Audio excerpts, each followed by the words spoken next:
Now, something about well-being. Do our children here in Finland and Sweden do well? Do they? What is their well-being compared to well-being in other countries?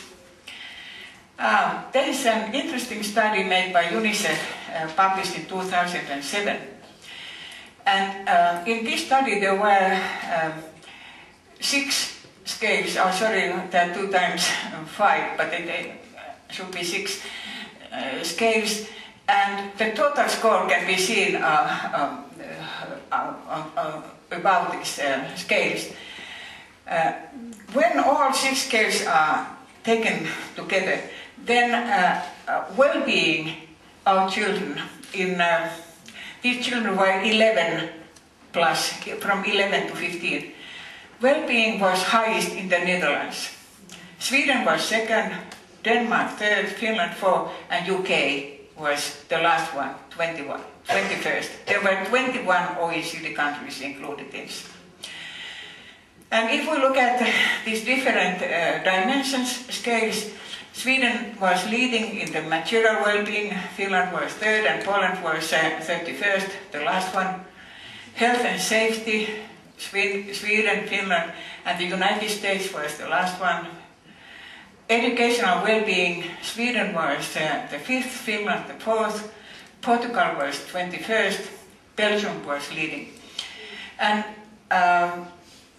the reason why Finland was the 4th, although the PISA results have been leading in the world, is that the percentage of 15 to 19-year-olds in full-time or part-time education was higher than in Belgium.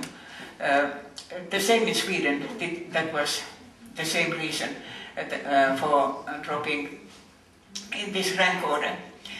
And then, if you look at the 4th dimension, family and peer relationships, we can see that in Italy was the 1st, Sweden had the rank order 15, Finland had 17, and UK 21.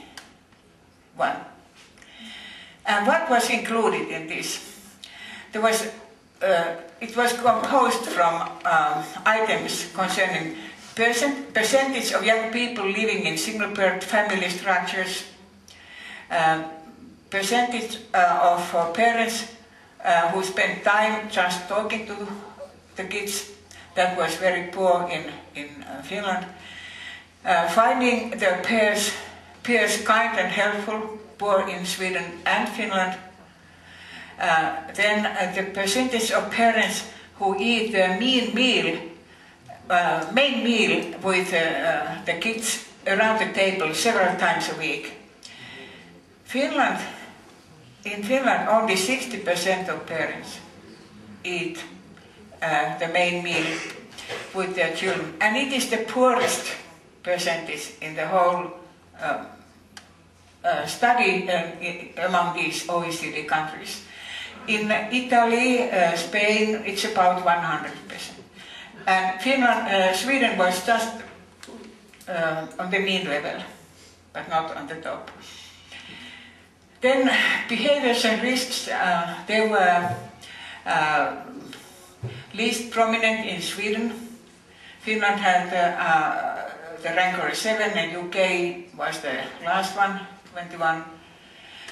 And then subjective well-being, Sweden had the rank order 7, Finland 11, and UK 21st. And Netherlands was the first one there. So there were health ratings, there were ratings of life satisfaction, ratings of liking a school a lot, and in those ratings Sweden and Finland did less well than what the rank orders in other dimensions might have suggested. Now, I talked with a friend of mine, a Dutch friend of mine, about these results and asked why the Netherlands was doing so well in this comparison, although it its rank order in material well-being was 7, not the first one. And his response was that in the Netherlands, much effort is put on the basic relationships in the family at a very early age, from the early age onwards. And it gives the basic security. It gives the basis for well-being. And the material matters didn't mean so much. Okay, so some words about the psychological well-being, what it includes, how psychologists analyze the psychological well-being. This UNICEF study showed some dimensions, but the psychological well-being includes self-acceptance, which we can see in a positive mood, meaning of life, we can see it in enthusiasm, goal-directed behavior, personal growth, we can see it in interest in new things and learning and other people, positive relationships, friendliness. Autonomy means self-control. You can resist the influence of other peers or other people. You are autonomous. Environmental mastery. You can use facilities available for your benefit. And of course, there is psychological physical well-being and social well-being, which is important, that you feel belongingness to your own family, to your other groups, that they are part of well-being. A Finnish well-known psychiatrist, Tuula Tamminen, has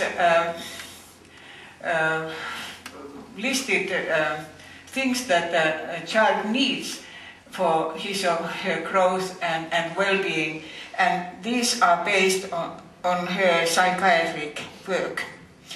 She is a child psychiatrist. So love, the mutual love, care.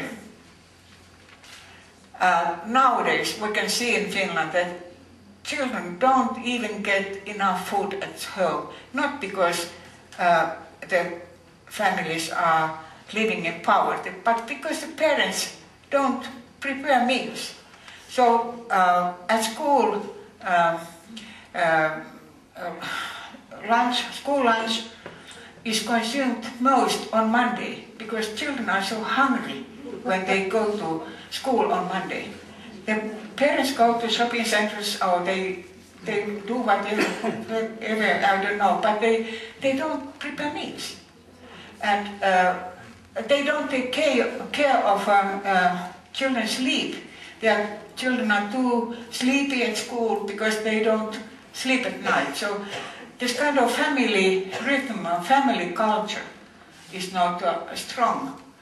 So physical safety, protection, psychological security, sympathy, social security. That's interesting. She listed social security, behavioral guidance. She says that children who learn to behave well, as constructive behavior or well-controlled behavior in my study, they are accepted in their social circles. It gives them social security. It's an important aspect. Sharing feelings, okay, self-regulation, so that parents first try to help the child to control the behavior, but then the child internalizes it, so it turns out, it moves from adult control to self-control. Learning life skills. Play is important for brain development, imagination, mental health, and boundaries, so that the children learn the boundaries of the society, rules that can be shared in the community. And it is important also that it's not just boundaries, but there is love and easy ways. There's also humor. So we make mistakes. We have to forgive misbehavior. There must be humor and understanding. So what I will say after all to parents, what kind of information I think it would be important to give to parents. First of all, I think it is important to speak about child development, how it happens, how brain develops, how the child learns various things and controls and so on. What are risk factors? What are resources? We also need to speak about the image of a child. We need to speak about adult development and adult roles. Of course, we need also external support. We need family-centeredness, we need family services, we need financial support, we need a conception of family. And everybody of us have some kind of image of a child, but we speak too little about this. What we think, what the child is, what the child needs. There are various ways to conceptualize the image of the child. I don't go now to those details, but I think it's important to discuss about this. I jump over to adulthood. This is a picture which I developed after we received results when these people were 50 years old. And there you see in the middle there is an adult's personality, adult's identity, adult's well-being, and there are different domains of life. There's most important domains of life: family, work, leisure and health. And there are interfaces between these areas. So there is a work-family interface, the time issue. There is a recovery issue, how to recover from work. There is health behavior. There is caring. And adults operate within the context of many roles and many demands, and somewhere there is then the family, the children who they care. And one aspect in adult behavior is parental identity. We used to describe identity in terms of four processes, four constructs. One is that identity diffusion. So it means that the person has no conceptions of parental role or child rearing. I don't know, I haven't thought of that. It doesn't interest me. Or it may be a so-called foreclosure identity, which means that the person has adopted conceptions from others, from home, from parents, or from religion, or from somewhere, but it's adopted from somewhere. There's moratorium, which means that the person is searching an identity and comparing various conceptions. Or it may be achieved identity. The person has considered, has thought, chosen, compared different conceptions of, let's say, child rearing and concept of child and so on, and then chosen his or her own conceptions.